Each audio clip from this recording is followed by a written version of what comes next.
我们很轻视学校教育啊，你这个很重视家庭教育，不是很 care 学校学什么。我们有一个课程表，就是在家的上课，语文、数学、英语，自己备课自己教。小朋友从会说话开始，读书到今天，每天读书，一天没断。像我们都已经400多平了，还做上下铺。现在小孩子他能一起生活的时间实际上很短，我都不舍得让他们分开住。这个是他对于小孩教育的一个原则。原则之外不得干预。小朋友你不能框死他，框死他这个小朋友就傻了。20年以后，这个世界上最强大的国家一定是中国，排名第2的一定是美国，第3的我认为是印度。走茶山我花了10年，我智商比较低，比较笨，所以呢，我做一个事情我时间很长，我每一年我去2趟，我相信10年以后我会非常的专业。使用面积差不多400出头吧，只做了4个房间，其中1个还是保姆房。我去过这么多家，但是一进来就有这样子的大的这个对联，真的很少。这个对联是你写的吗？对，内容是我写的。饶诗书气，有子必贤。怀善诚心，其业也兴。包含了2个目的。一个是把小孩子培养好，有子必贤。把事业做好，企业也兴。OK， 那么要达到这2个目的，它的方法论是什么？是归根结底是善和诚的发心。我做这个动作是不是有利于我所有的供应商和客户？利他的心。我做这个事情对社会有没有用？然后呢，我在这里亏不亏？不亏就行。我反而我觉得这是个捷径，这都是自然而然的。自然而然，我们没有研究政策，我们只研究自己内心。那这个房子是一本书的话，那这对联就是它的目录。这就是我梦想中的给我小孩的书房。一般呢，我会在这个区域写写字、看看书。那个区域呢是小孩的一个家教区，那边呢是我太太的一个阅读区。刚才我就在跟他请教，就是这个是他对于小孩教育的一个原则。第一点，学习要认真，不许迟到。第2点呢是电子产品使用的时间和内容必须要把定。它的使用时间是每天只有20分钟。yes。那如果我比方说放假呢，我国庆假期，我春节啊，那我定，因为它这个东西是动态的，要跟他的年龄有关，而不是跟春节还是假期有关。还有一个特别重要的就是原则之外不得干预，这一点是非常重要的。你的原则要遵守得好，你就必须要遵守这一条。小朋友你不能框死他，框死他这个小朋友就傻了。然后规矩呢？规矩呢指的是所有人都要遵守的，就有点像是家训。对吧？家规是不是？对，国有国法，家有家规，是这样的。很多人的家里的规矩都是这样，只针对小朋友。对。然后呢，就说你为什么我说了那么多遍你都做不好？那是因为你只针对他，你没有管你自己，他调皮了怎么办？那个在我们家呢叫做建议，只提一嘴，然后后面就不能管了。小朋友从会说话开始，读书到今天，每天读书，一天没断。怎么说呢？我觉得每个人他都应该成为一个终身学习者。我1个月只能看1本书，那你1年也能看十来本了。读1本书，那叫读1本书。可是读2本书，它可不是读2本书。读第1本，你已经积累了1本了吧？读第2本，你就积累了第2本了吧？但实际上你读了3本，为什么呢？因为第1本跟第2本之间，你会产生一些知识的关联。如果你把这个知识整理出来，它是第3本书。那当你读到第10本书的时候，你真正的积累是多少？读9本书跟10本书的人，他们之间的差距不是1本书，而是100本书。这个空间实在是太好了。小孩子很喜欢这个区域，大家很喜欢上课的。我们很轻视学校教育啊，很重视家庭教育，不是很 care 学校学什么。我们有一个课程表，就是在家的上课，语文、数学、英语，自己备课自己教。这个世界上最好的名校就是自己家。我去到的名山大川，就是在当地捡的东西。联保业者，如果你去过现场哈，你看那个山就是这样一模一样的。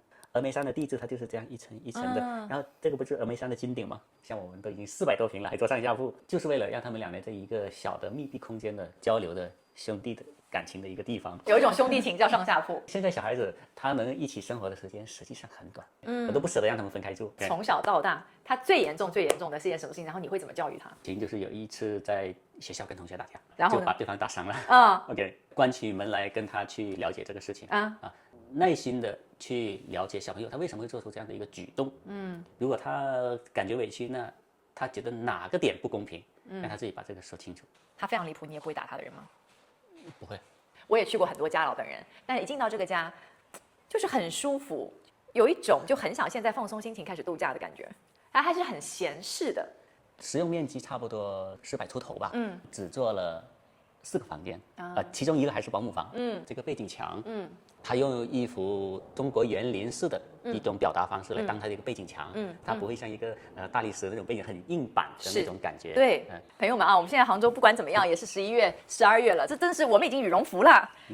这你看，黄总今天还在短袖，想了解一下像这样子的一个设计是怎么样的？很普通的一个茶席的一个布局，一定要用炭来烧水。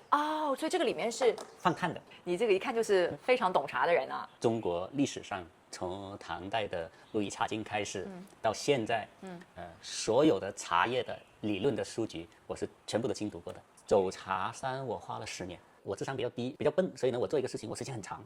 你让我一下子半年集中培训，马上学会了这个茶叶，我学不会的。我很笨的。我每一年我去2趟，我相信10年以后我会非常的专业。不会特别在意这个器具，你觉得都差不多？更关注的是它的材料。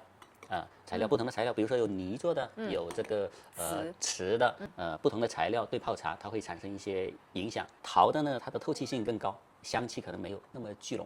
瓷的呢，它的密度更高一些。